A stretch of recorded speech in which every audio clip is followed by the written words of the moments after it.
My job in the next 5 to 7 minutes is to get you all really excited about heating, which is no small task.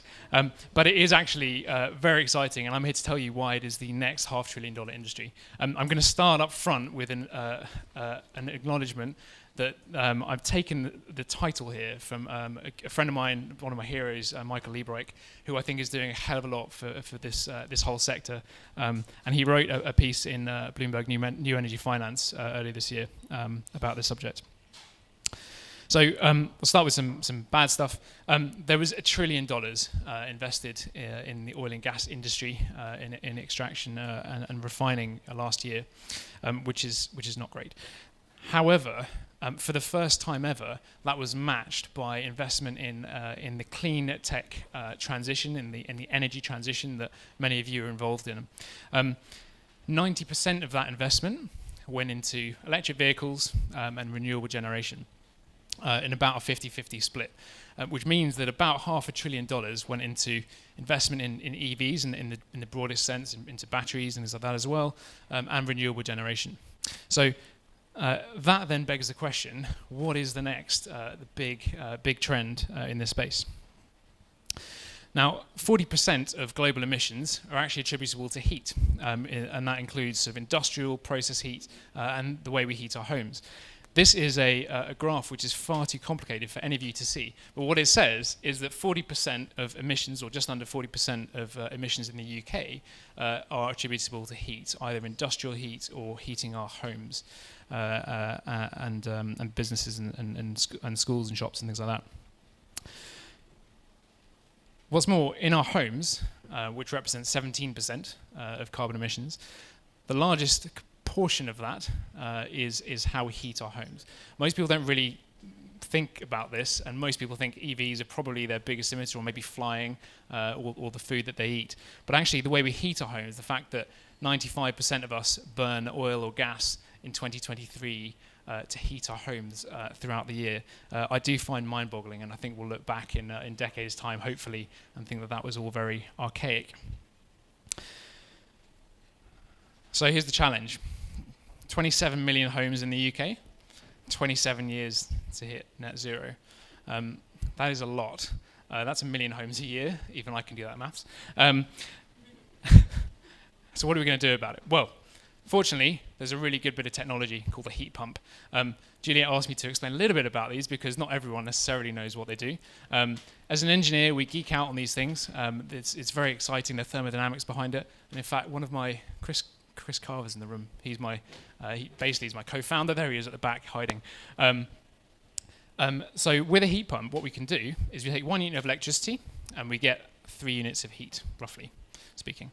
And the way we do that is we effectively have a reverse refrigeration loop. And we basically suck heat out of the environment and put it into our homes, in simple terms. Sounds very simple. It's quite complicated. And there are lots of reasons why, particularly in the UK, the rollout has been stalling. How badly? Well, there were about 55,000 heat pumps installed last year, which is a tiny fraction of the 1.8 million fossil fuel boilers that were installed last year. And this is in spite of over a decade of subsidy through the renewable heat incentive mechanism, and more recently and currently the boiler upgrade scheme. So why? There are lots of really cool reasons why heat pumps are very difficult. They take a lot of space, particularly in some of our terraced housing, in some of our flats. They can potentially require a lot of upheaval to the home, replacing all your radiators because they need to run at low flow temperatures. They operate completely differently. So the thing that I think is often overlooked by policymakers and people in the industry is the consumer change, the fact that consumers who live in homes have to think differently about the way they heat their homes, which may seem like a compromise worth making to a room full of people invested in climate in some way, but not to ordinary people. And this, I think, is at the heart of the challenge. So what have we done about it? Before I get to that, there's another challenge. As we decarbonize electricity, we have a lot more renewables on the grid.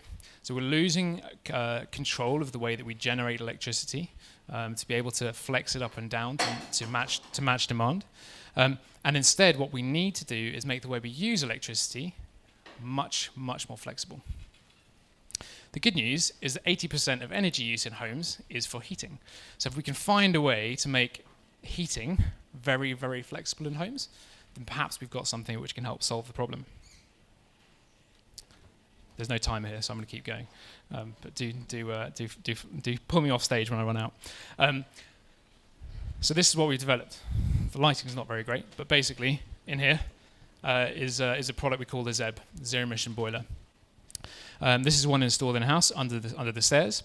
And instead of this concept of coefficient of performance of taking 1 unit of heat and create 1 unit of electricity and creating 3 units of heat, we're saying, what if we can develop we can give people a really high density thermal store that allows them to heat their home entirely with off-peak and cheap electricity. And thankfully, the off-peak price for electricity is about a quarter of the peak price. And as we have more renewables on the grid, the volatility of electricity pricing is going to increase. And so it gives us an opportunity to do this. So this is the product we've launched. We're now 5 years old as a company, and things are going very well.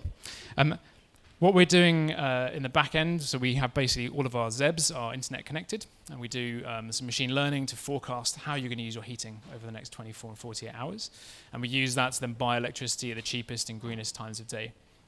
Store that at a very, very high density, and then put that out into your radiators, giving you the same heating performance you had from your gas boiler, but without the associated emissions. This, again, I'm sure you'll be sharing the slides or something later. But this gives you an illustration of what we're doing. So overnight, a lot of charging, the yellow bars, and the blue bars when we're then able to put heat out into the system when your thermostat calls for heat. This is a very rigid and not really representative tariff. Many of you are familiar with sort of EV tariffs that have a big lump of off-peak pricing at night time. This is more like where we're going to.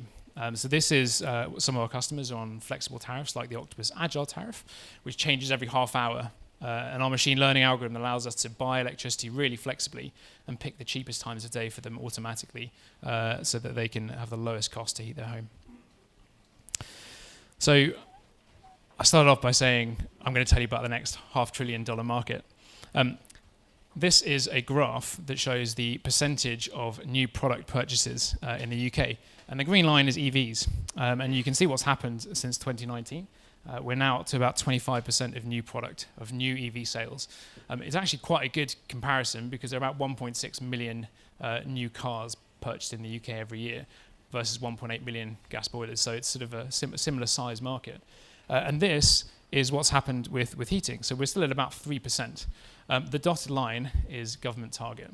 So we need to get to, even in spite of the backtracking last week, which I won't go into too much, we still need to be really ambitious. We need to get to a point where we are making every home a low carbon heated home very quickly. So if you're in the industry and you haven't thought about heating, I suggest you do, because it's a pretty exciting space to be in, and we're doing our best to change it quickly. Thank you.